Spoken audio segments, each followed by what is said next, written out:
Testing.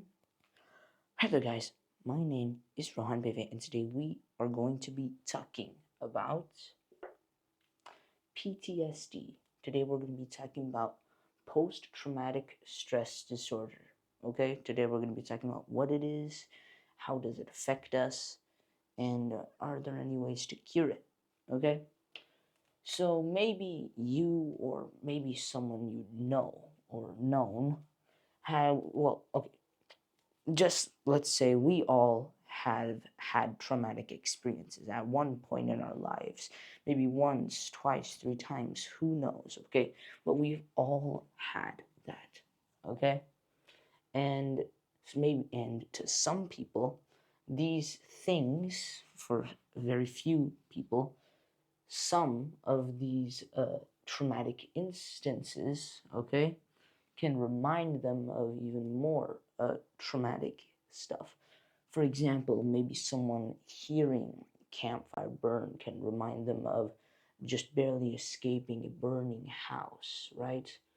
And it feels like this trauma lingers a bit, right? This is PTSD, post traumatic stress disorder. But what is it? Okay? In order to understand what PTSD is, we first have to understand how it works. Okay? As in, what does our brain do during traumatic incidents? It could be anything like a house burning, car crash, maybe something even worser. Okay? Just think of any traumatic incident. Now, during the traumatic incident, your brain, right, you'd feel like you're in danger and you're scared and you feel threatened, right? Your body goes into full defense mode.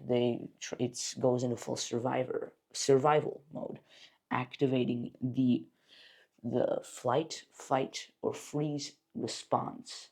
Okay, so it's because of the HPA axis with these three stuff in our brain and stuff, these three organs or mini organ, whatever.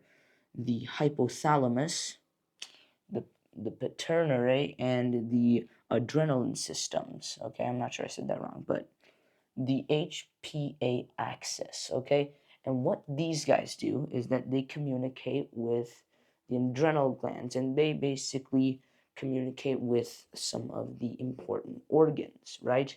Such as our heart, lungs, and stomach, right? They control some of that stuff.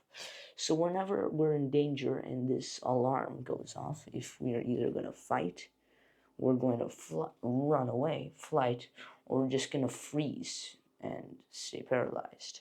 Okay? That's what can happen. Now, let's say this happens, right? What the body does is that it communicates with all the stuff, right? And a cascade of stress hormones will go through our body, right?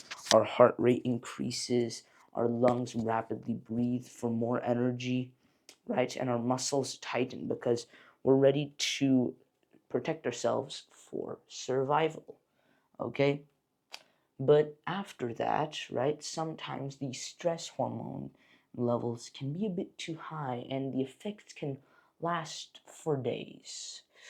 Now, this would mostly disappear in a few days to around 2 weeks, right?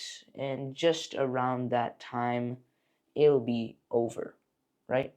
But to some people, okay, to some people though, this problem persists.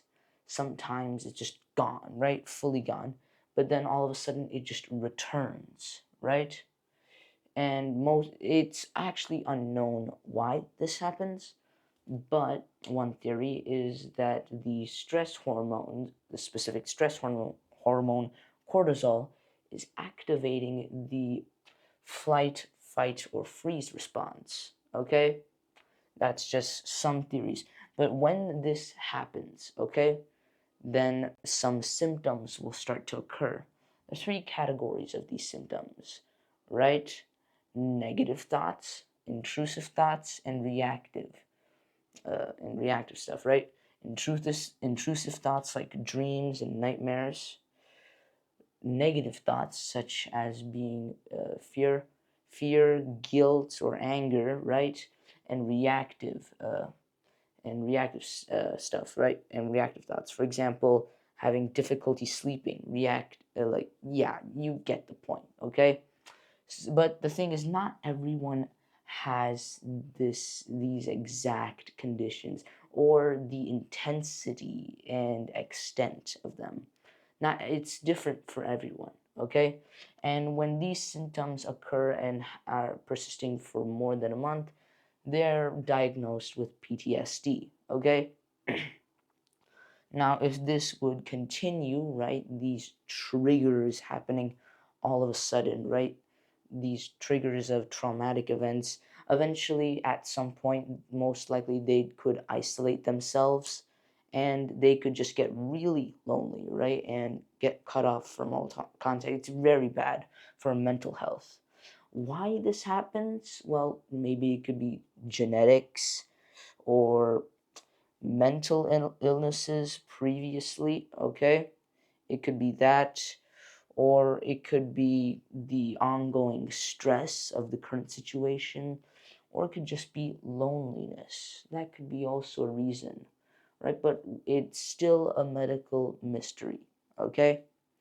But the real question is how do we cure PTSD, or how do we stop it?